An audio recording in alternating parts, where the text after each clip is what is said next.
Well, we are getting the first reports of a mass protest in Srinagar, which is the largest city in the region, that happened right after Friday prayers, where thousands of people marched towards downtown Srinagar, and they were met with live fire, tear gas and rubber-coated steel bullets.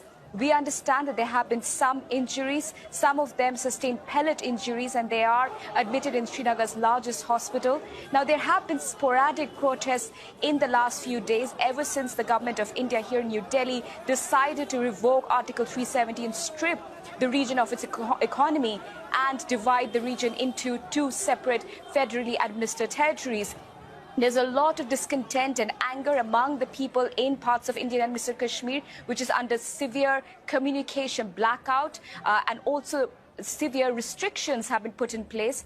After the protests erupted in Srinagar, the curfew is back in place. It was eased earlier in the day to allow worshippers to go to their neighborhood mosques and offer their prayers. But after that, after these protests, the security restrictions were again put in place across South Kashmir, North Kashmir, and also parts of Srinagar.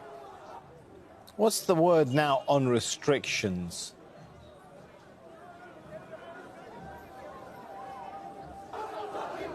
Well, Samuel, the restrictions are back in place. Tens of thousands of Indian paramilitary soldiers and police officials from different parts of the country are stationed there to preempt any protests that might happen in different parts of the Indian-administered Kashmir. But as we saw today, on Friday, there was a huge protest, the first biggest protest against the government's decision in Srinagar, the largest city of the region.